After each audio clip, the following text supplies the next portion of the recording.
Hey everyone, welcome to the Them Before Us podcast. I'm your host, Jen Friesen, and today we have a great conversation with Adam B. Coleman. He is the author of a book called The Children We Left Behind. He's the founder of Wrong Speak Publishing and a contributor to the New York Post. His writing on culture and politics is published regularly in Unheard, Newsweek, Daily Mail, The Telegraph, Human Events, Dad Save America, and more. Additionally, Adam runs a Substack, Speaking Wrong at the Right Time, and hosts the Breaking Bread podcast. Adam was born in Detroit but raised in a variety of states throughout America. He writes openly about his struggles with fatherlessness, homelessness, and masculinity. Before turning his attention to writing, Adam worked as an IT manager. He was first inspired to make his voice heard during the summer of 2020 when he saw how riots and political divisiveness were tearing the country apart. And Adam's joining us today to talk about his new book, The Children We Left Behind. Adam, thanks so much for being here. Thank you. I appreciate it. You start your book, I think about the first 7 chapters or so are a little more autobiographical. You're sharing your story. So I'd love it if you would just share with our audience, maybe share a little bit of your story and your journey, and then what led you to write this book in particular. Sure. Yeah, my journey basically started from my childhood growing up in a single parent home. Um, it was myself, my mother, and my sister. Moved around a lot as well. Lived in 4 states before the age of 18. Um, and all of that primarily without my father involved. Um, I didn't really see him often. I might see him once a year. That I get a phone call here and there. But I never really had a personal relationship with my father. He's much of a stranger to me. Um, I know more about my friends than I do about my father, to be honest with you. So I think that's where the impetus to even write something like this comes from. It's because it was my personal story, what I experienced, and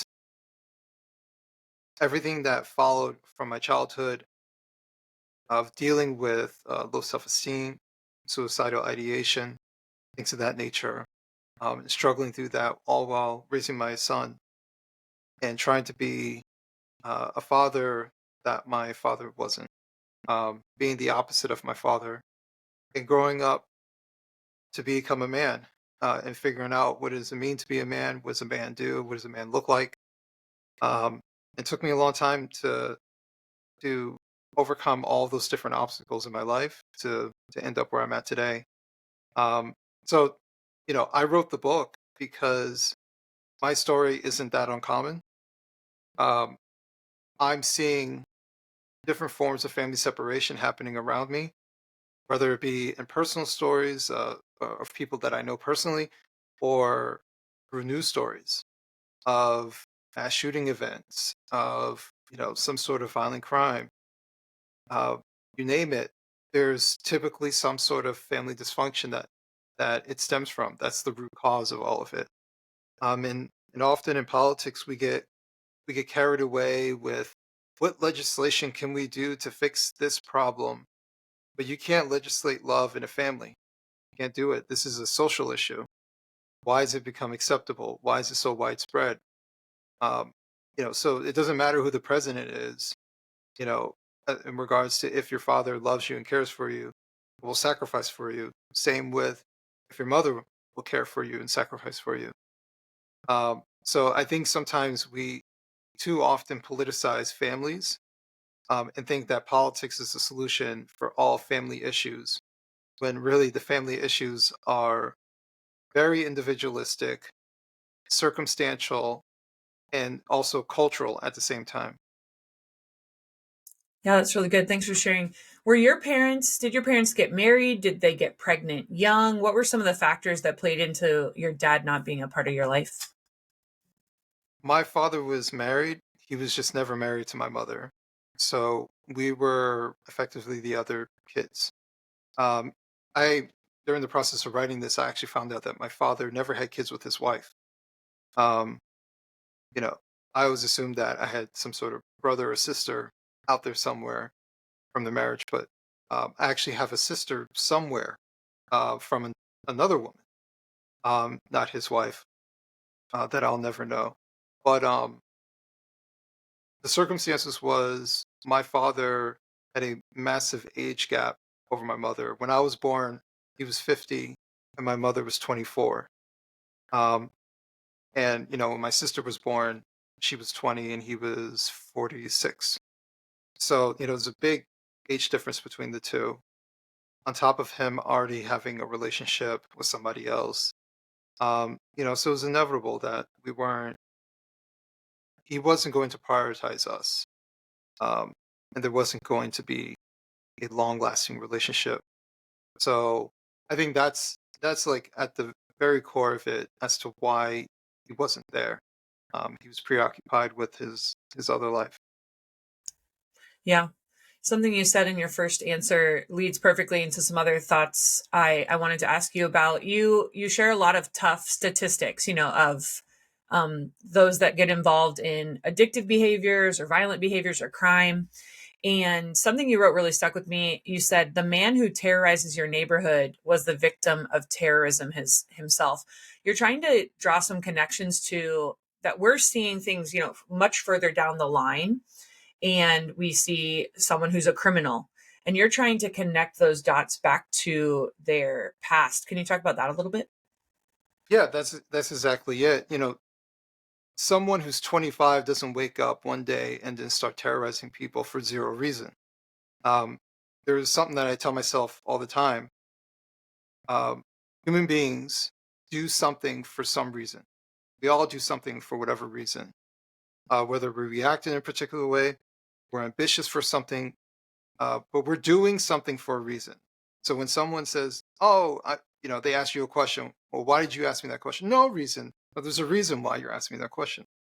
Um, so when I look at all these really difficult social issues, we look at San Francisco and the homeless on the streets. That's a big thing that people talk about.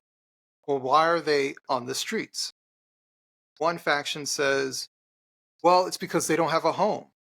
So if we just give them a place, they'll be fine. But we've seen in various circumstances, whether we give them shelter, temporary shelter, or whether we actually give them apartments, that many of them will choose to sleep on the streets because there are rules that you cannot do drugs in these apartments. So they would rather sleep on the streets than do drugs. So is it necessarily a housing issue? Well, then the question is, well, why would they rather sleep on the streets to do drugs? What about the drugs? Uh, why are they addicted to drugs? Why are they wanting drugs that bad that they're willing to put themselves back on the streets where it's more dangerous for them than stay in somewhere that's safer? And what I found far too often is that they didn't just become drug addicts a couple of years before they ended up on the streets. More often than not, they've been using drugs or drinking alcohol since they were teenagers. And so then the question is, well, why would a teenager need to drink alcohol or take drugs? And it's because they're coping with something. Often they're coping with their environment, they're coping with a traumatic event, whether it be molestation, physical abuse, they're coping with something, right? The drugs and the alcohol takes their mind off of whatever it is. On top of that, if they're taking drugs since they're young, probably weren't in a position where they were being protected from an environment where they could take drugs and drink alcohol when they were young too. So all of these things lead into what we see as the outcome. The guy who's disheveled living on the streets with a needle in his arm. So I'm more focused, especially my background's in IT. I'm more focused in root cause, right? In the root cause that I look over and over and over, the vast majority of these men and women who end up on the streets are are victims of trauma of some sort, whether it be neglect, physical abuse, sexual abuse. Um, but they're usually victims of some sort of trauma, and they're struggling to deal with it, and they've turned to drugs or alcohol to cope with whatever is going on. Some of them build a dependency to the substance, which is a different story, but that is something for them to take away the pain or to take their mind off the pain. But then they always come back to it, right? Because it wears off. So it just becomes this death spiral of substance abuse. But to kind of answer your question, I'm looking at the root cause of it, and far too often it's coming from some sort of childhood trauma. But too often we're looking for a one move solution. If we just throw more money at it, then we'll fix the problem. If we just give them a house, at most that you might have some sort of solution is maybe if you get them off of drugs, because usually rehabilitation, they have some sort of therapy that's along with it. That's probably a better thing to actually help them with. But we can't even get that far. Everybody's so focused that they're living on the streets and trying to fix the house situation rather than trying to get them off of drugs and uncovering, well, what's causing you to use drugs in the first place. And that is hard. That's a lot of work. And really, I think the best circumstance for someone to get out of that is probably by having a support system around them. But obviously, in most of these cases, they don't have a support system in the first place, which is why they ended up where they are. So it's a very difficult, complicated situation to deal with, and that's just one issue of homelessness, and not the other issues of criminality of various forms. The a big kind of case study or example you gave was Jordan Neely. And for those who maybe aren't as familiar or just aren't familiar with the names, there was a situation between Jordan Neely, who was a black man, and then a guy named Daniel Penny, who was a white man. And the story kind of went, and this was basically about as much as I heard, that Jordan Neely, who was black, was violently threatening people on a subway, and Daniel Penny, who was white, put him in a chokehold or a headlock until police got there. He was unconscious or whatever. And then there was a big kind of court case. Did Daniel Penny overstep? Did he kill him? People on the political left immediately made it about it was racism, and it was a white man who was violently hurting a black guy. People on the political right immediately made it's about violence and criminality, and someone stepped in and put him in his place.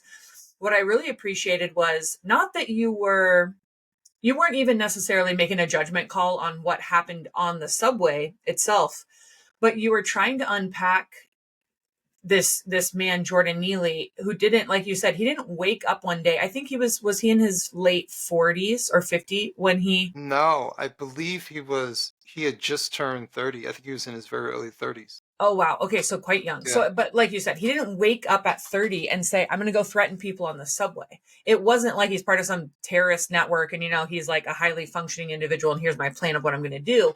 But there were all these factors. So kind of just connecting to what you were saying in your previous answer, can you just lay out a little bit, like, who is Jordan Neely and what was he dealing with that sort of led him to this point? Yeah, Jordan Neely, his story is not as uncommon as people think. Um, he was a he grew up in a household. One, his birth father wasn't really around, from all accounts. Um, he was living with his mother. His mother had a boyfriend. I believe he eventually got married. So that was his stepfather. Um, but from all accounts, his stepfather was abusive, to his mother and to him. So he grew up in an abusive household. Um, what's told and made public is that one day he came home, one day he was looking for his mother, and he wanted to go into the bedroom. His stepfather stopped him, who would prevent him from going to the bedroom. Um, Later, they would discover his mother's body in a suitcase, in New York City near a highway. And from that moment on, um, he was basically bouncing from different places. I believe originally he stayed with some family, and then um, he ended up on in the foster care system. Um, from the foster care system, he essentially aged out. But in between that time, I believe he was 17 or 18 when he had to finally testify against his stepfather for his murder trial, um, giving his account of what happened. While he was staying in the foster care system, he was staying at foster homes that weren't feeding him. He was, from public accounts, he was being mistreated at the very least. Um, there is interview that was done with his foster brother, who talks very lovingly about him, about how Jordan Neely looked out for him, how he sacrificed for him. Um, the media like to show like this image of him dancing like Michael Jackson on the subway, as if that's a normal thing that people do. They just dance on the subway because they just love Michael Jackson dancing so much. When the truth was, that was the only thing that he knew how to do to make money. And he was making money so he can feed himself and feed his brother, who are not being fed. Um, and so that's how he got introduced to the streets. He turned to the streets to make money so they could at least start to take care of themselves. Um, he eventually aged out of the system and went onto the streets. And essentially, he stayed in the streets for that entire time. I can't remember how old he was. He was either in his late 20s or very early 30s when he passed away. But throughout that time, he had mental health issues. It got worse and worse. Um, I would presume he was using drugs, which doesn't help these sort of mental health issues. And from all accounts, he was a bit of a menace. He was violent towards other people. He had a long record. Um, all those things are true. They're factually true. Without making a judgment call about whether it was self defense or not self defense, that's for other people to debate. I'm just talking about where he started and where he ended up and how he ended up there. But the there's a quote that he had stated um, that I think is a very tragic quote. He essentially said, I don't remember the exact quote, but it was essentially, I don't care if I live, I don't care if I go to jail. Like he just didn't care at all. It didn't matter to him because life was hell for him no matter what. Lock me up, keep me on the streets, it doesn't matter. And that is a quote of someone who has zero hope and nothing matters to him, whether he lives or dies. And that's a true tragedy right there. Yeah, it intersects so much with the things we talk about at Them Before Us. We talk about when your mom, your biological mother and father are married, you're protected from those unrelated, unbiologically related men in your home, which is the most dangerous thing for children. And in this Mhm. case, extremely tragic, horrific, I mean, life shattering kind of thing that could happen to you is to have your mom murdered by that person, in addition to just living in daily fear and violence and those sorts of things. And then yeah, we talk about, your dad being present or your mom and dad being married helps you get better grades. It helps you're less likely to have health challenges like diabetes and being overweight. You're less likely to be involved in criminality and addiction. And like you're saying, when we show these videos of someone dancing on the street to earn money to live, that's not what a typical 15, 16, 17, whatever age it is, person needs to do. A typical teenager in a more in a safe environment being raised by mom and dad is in school, or they're working that summer job, or they're hanging out with friends, or they're in some kind of community. They don't have to earn money to survive on the street, right? And so yeah, it is such a tragic picture. And like you said, it doesn't excuse at some level a civil authority still has to take care of citizens and protect people from crime and from those with mental illness who want to hurt people. But we like to say as well, no one gets what they want unless we go backwards and protect marriage and family. We don't get social justice, we don't get lower crime, we don't get smaller government, we don't get lower taxes. Both sides of the political spectrum don't get what they want until we can figure out how to protect and preserve family, mom and dad raising their children. You paint a really strong picture in your book about what it was like for you to be raised without your dad. You have some other accounts that you share in the book.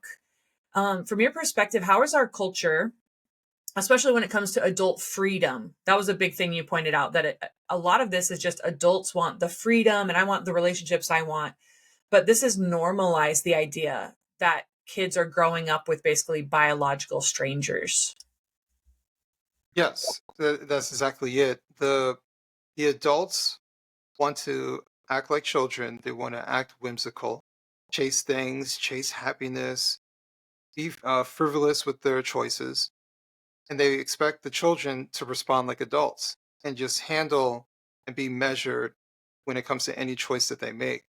So whether mom or dad wants to chase some other love somewhere else, and they want to get a divorce, then they rationalize it. I deserve to be happy.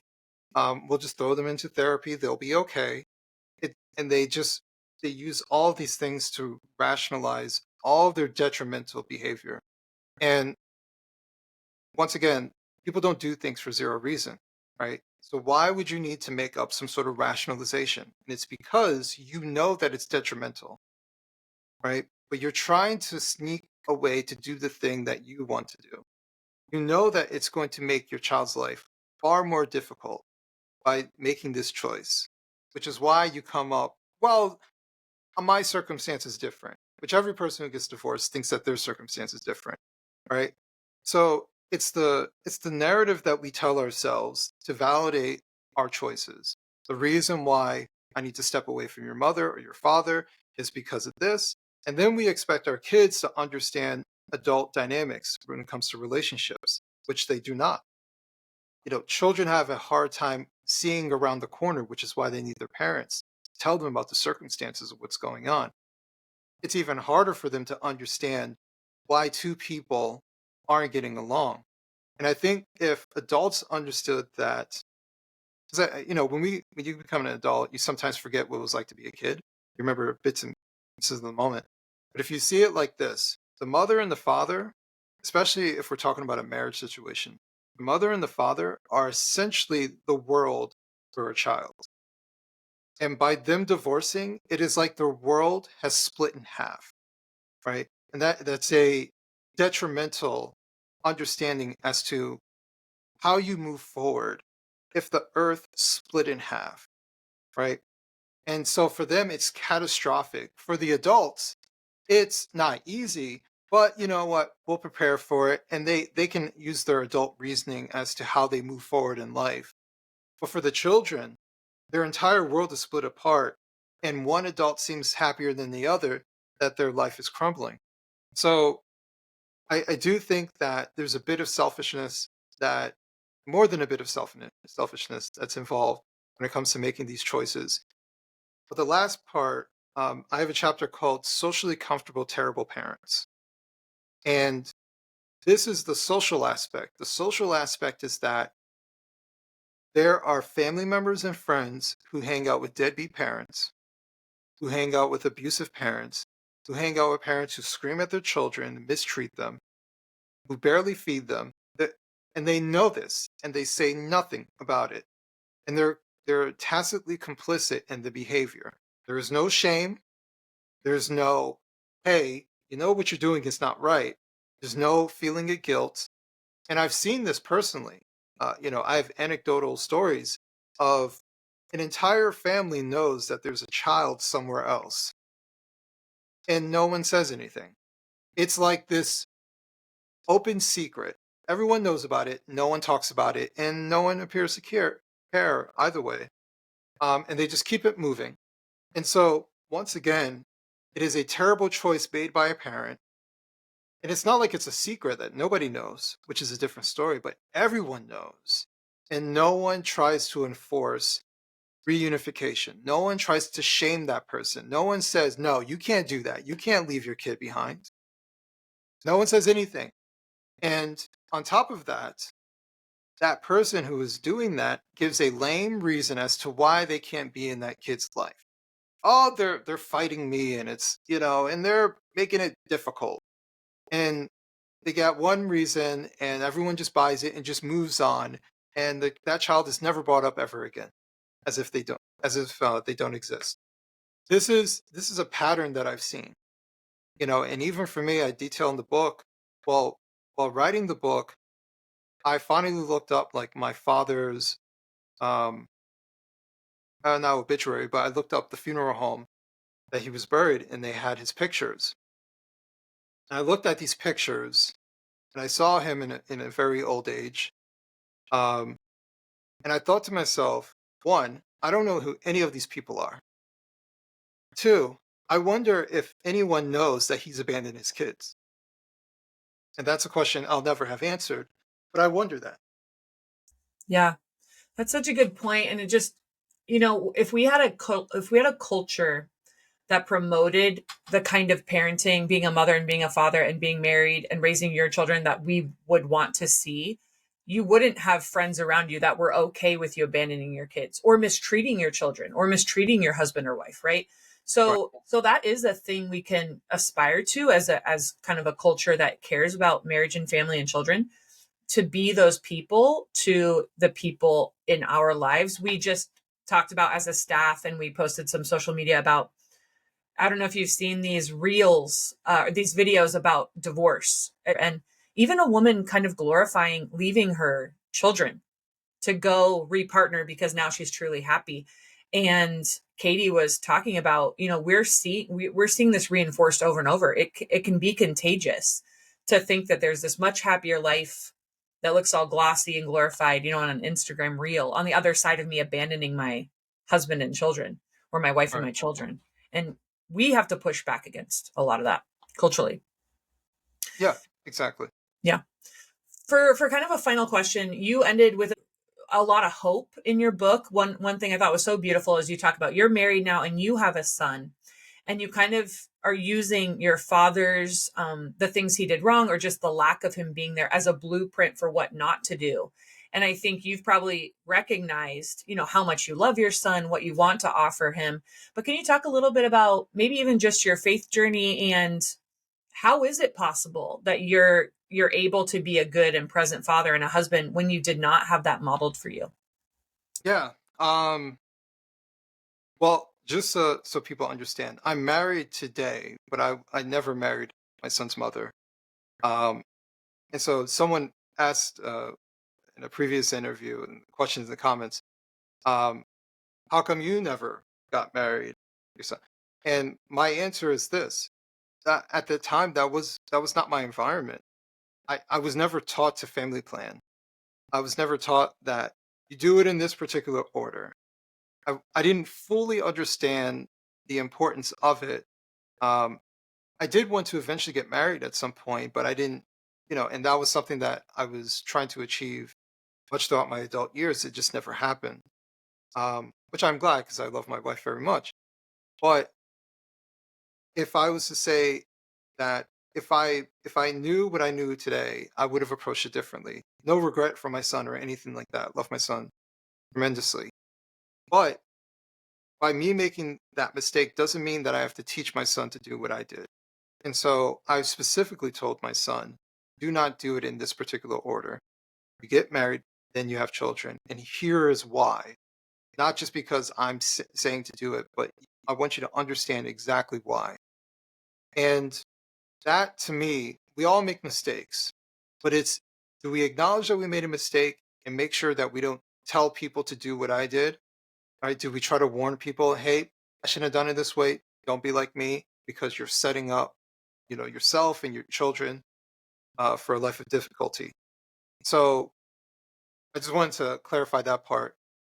As far as my son goes, all I knew is that I didn't want to be my father.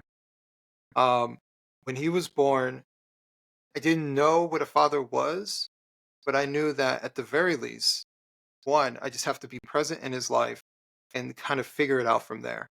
And so much of his life was me trying to figure out how to be a good father while simultaneously figuring out how to be a man. Because I have to teach him how to be a man. And so as I made mistakes and I learned from them, these were things that I would accumulate in knowledge that I would tell my son about to warn him or to educate him on so that he doesn't have to go through those things. Um, so I've always kind of approached it that way. I wanted to be the father that um, I wanted to have. Same thing I talk about in the book about spanking. I was spanked as a kid. When he was very small, I would pop him, but I didn't like it. I didn't feel good doing it. And I thought about when I was a kid how I already felt bad because I knew I messed up. I'm getting yelled at. But it was like, it was even worse getting hit on top of it. Like it was just unnecessary. I just need someone to talk to me. And so I changed my behavior. I became the father that I would have wanted. And I just didn't put my hands on my son anymore. And I didn't tell him, I'm not going to spank you anymore. I just didn't do it. And from that moment on, anytime he messed up, he might get punished, but I would talk to him. I would always talk to him. I might yell at him, but then I would always talk to him and explain to him why I'm upset, why I'm disappointed, what he could have done. You know, and I would encourage him that, like, you can do this. I expect more from you. That's why I'm upset. These types of things I didn't really get. Um, and it's not a shot at my mother or anything like that. My mother is trying to raise two kids by herself, and she's stressed, and she has a lot going on, which I understand more as an adult than I did when I was a kid.